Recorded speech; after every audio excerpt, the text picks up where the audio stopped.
there! How are you doing today? Do you feel like doing a little bit of DIYing with me?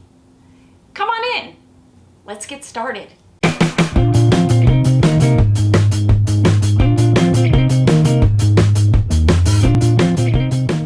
What do I have going on for you for today? You saw the thumbnail. Today I am bringing to you some hacks using Mod Podge. Mod Podge is probably one of my favorite, I guess, crafting items, crafting products. Yeah, that's what we'll call it.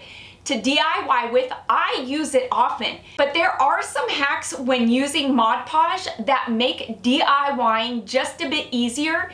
And today I'm going to be showing you some of these amazing life-changing, well, DIY life-changing hacks that you are absolutely going to love, that you are going to want to try, and you'll find yourself using them. So I'm going to quit my gabbing.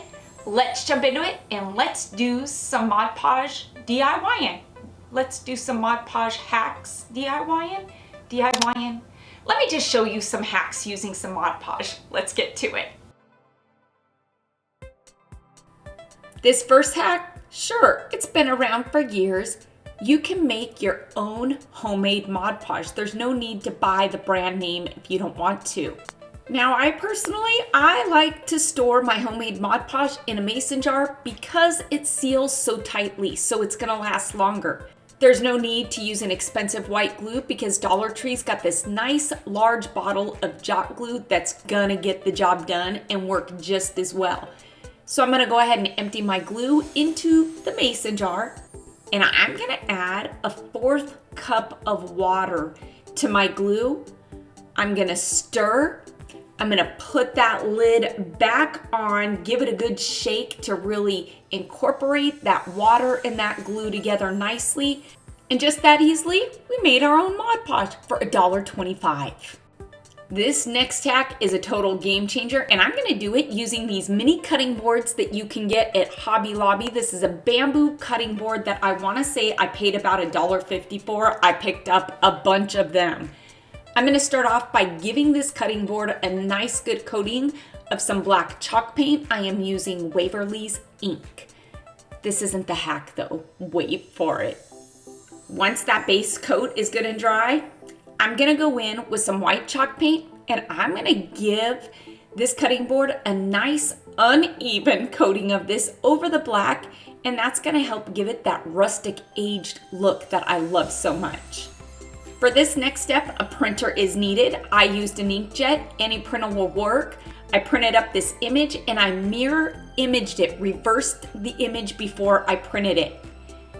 I'm gonna go ahead and put a base coat of my homemade Mod Podge down on my cute little breadboard. Then I'm gonna place my image face down. Now, when I printed this image, I did it using just a basic copy paper. You don't wanna use cardstock, you wanna use a very thin copy paper. That's gonna get the job done. You're gonna really wanna rub that image down, get it good and adhered onto the Mod Podge that you just put down. Now, we are not gonna put a second coat of Mod Podge over the paper. We're gonna let this dry overnight. Once it's dry, I'm gonna take a damp paper towel and I'm gonna lightly go over the copy paper. I just wanna wet the copy paper a bit. I'm not looking to remove the copy paper with the paper towel because I am gonna go in with a wet finger. Now, you do wanna have some water on hand that you can continue to dip your finger in, and you are lightly going to rub the copy paper off. Now, that first layer of copy paper will come off easily. You don't want to rub hard. You want to lightly kind of go over it. There is a bit of a learning curve, but I promise you that you will get the feel of it pretty quickly on, and you'll see what happens if you rub too hard versus lightly rubbing. So you can see that the paper is rolling off. Once I've rolled that top layer of paper off, you're going to see that the image you printed is coming up in its correct form. Pretty cool hack, right? Once you got that layer of paper up, if you need to go in with a Sharpie or some paint and kind of touch up some areas that you might have rubbed through the paper too hard and the image came up, you can do that. Then you're gonna wanna go over it with some Mod Podge to seal it. Once it's dry, this is going to be what your image looks like. Pretty cool, right? An awesome alternative to vinyl or stencils. It's easy to do, but this project needs to be topped off with some fall leaves and maybe some berries. And, well, maybe one of my twine bows. This is a definite must-try hack. Hobby Lobby also had these round bread boards, pizza boards, cutting boards, super cute nonetheless. So again, I am gonna go in with my black chalk paint and give this a base coat. Now, when doing these hacks, it is best to use a white background. If you want a color to come through, then you want to use that as your base and then just do a very light coat of your top coat using the white paint, because we are using white copy paper. It does work best with white copy paper. And so, like I said, using the white background works best, and you can really do this with any surface as long as it's white. Once I've got my paint on, for this one I am gonna go in with my Mod Podge, and I'm gonna give this a nice good coating of Mod Podge where I'm going to place my image. I'm gonna let my Mod Podge get good and dry, so I'm gonna let it sit about 3 or 4 hours. I printed up another image using my inkjet printer, and this time I printed it up in its correct form. I didn't mirror image it. Then I'm gonna take some parchment paper, place it over my image. Once I've got my image in place on the cutting board or the breadboard, I'm gonna go ahead and iron over it with the parchment paper. This in turn is going to make the Mod Podge tacky. How many of you have tried to put scrapbooking paper or an image down on something using Mod Podge and it bubbled or it wrinkled? Well, this hack here stops that from happening and gives you a nice smooth image. Isn't that a cool hack? I love it. And it's gonna adhere it nicely onto your surface. I like to take just a bit of sandpaper and kind of go over those edges to blend them in with the cutting board so you don't have that harsh edge of the copy paper showing and it just kind of seems blended. This hack is great because it's a great alternative to vinyl, to stickers, to a stencil, to a rub-on, especially if you have a printer and copy paper. Because this is a fall decor piece, I'm gonna add some fall leaves, some fall berries, and one of my, yes, twine bows. How fun is this? Adorable, right? This next hack, I would say, is a wintry fun DIY hack using a mason jar. I'm gonna give this mason jar a nice good coating with my Mod Podge. Dollar Tree's got this faux snow out right now, so grab a few. You're gonna take this snow and you are gonna sprinkle it over your mason jar that you covered with Mod Podge, because these are Mod Podge hacks, and this is a Mod Podge hack DIY that I think you're gonna love. Once you've covered that jar in snow, you're gonna let it dry. Then we're gonna take, and you can see I am in frame again. Good golly, I am getting good at this, aren't I? My word, Kelly, pay attention. Anyway, you see I am covering the neck with some twine.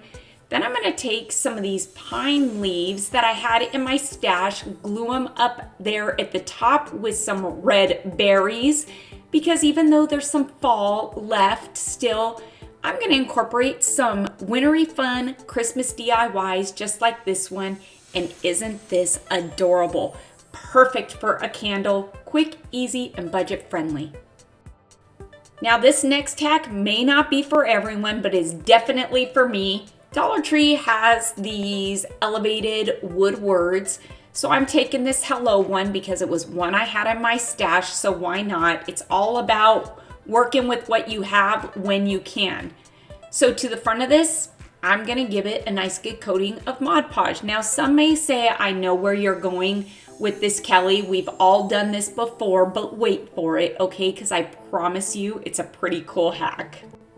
I dug into my stash of scrapbooking paper, autumn scrapbooking paper, found this one, cut one to about the size. I'm gonna place it on the Mod Podge, but when I let it dry, I'm gonna let it dry face down. I feel like this helps so it adheres better.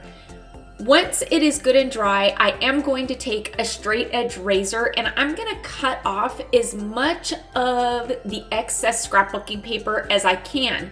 Now, when you're working with a word like this, using a razor can be a bit hard because it's got a lot of curves, it's got some smaller places that you just can't seem to get the paper. Well, guess what? This is the part, if you're comfortable, it works. If you take a lighter, you can go along those edges and you can burn the paper away, and it works.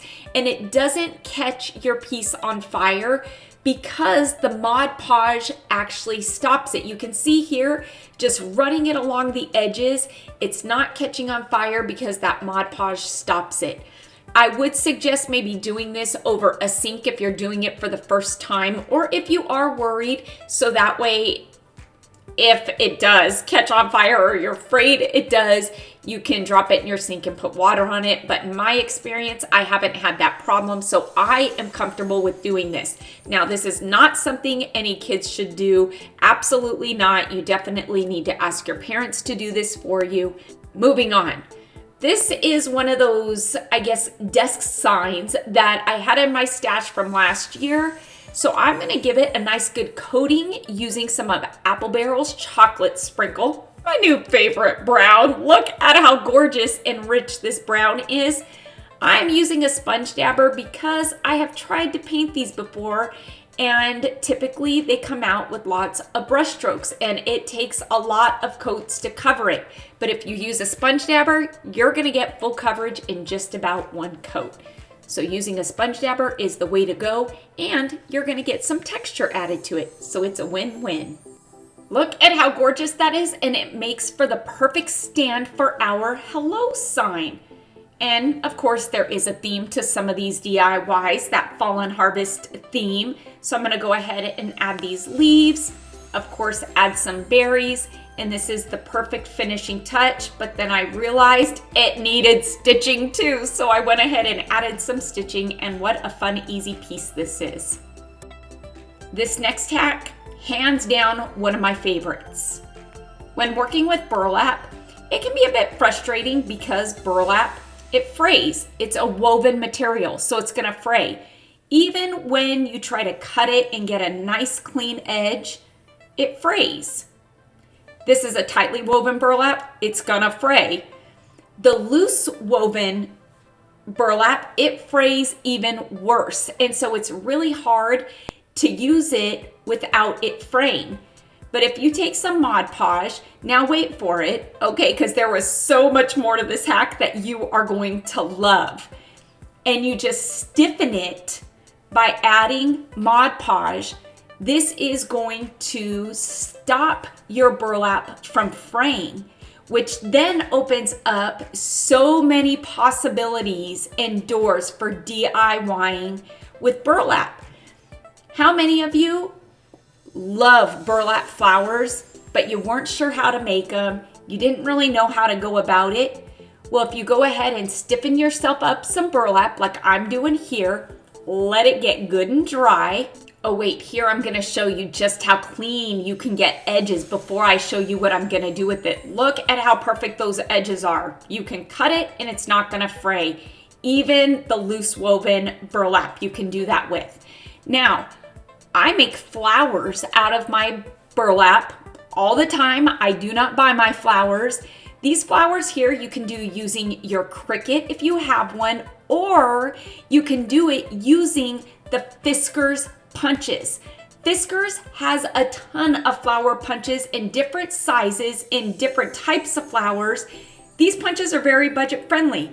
You can punch through the burlap once you've made your flowers. If you have a couple different punches, or you're using your Cricut and you find the shape of a flower you like and you cut it out, you can then layer your flowers and you can make a dimensional burlap flower. And the way I layer it is to use foam tape.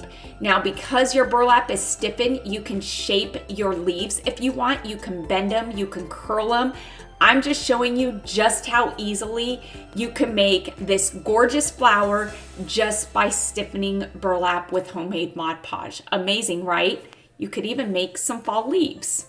Those are just a few of the hacks using Mod Podge. Mod Podge is amazing, and like you saw, if you don't want to buy Mod Podge, you can use the white glue from Dollar Tree. You can make your own, and you're going to get the same amazing outcome. I hope you all enjoyed these Mod Podge hacks that I brought to you today. If you're feeling inspired and you want to see more of my DIYs, well, make sure to click on the video right over here and it'll take you to some of my oldie but goodies. Until next time, everybody, I hope you have a fantastic day. Happy crafting on a budget. Stay happy, stay safe, stay healthy, but most of all, stay positive, please, because I am. Bye for now, everybody. Make sure to try these Mod Podge hacks because they are definite game changers. Happy crafting!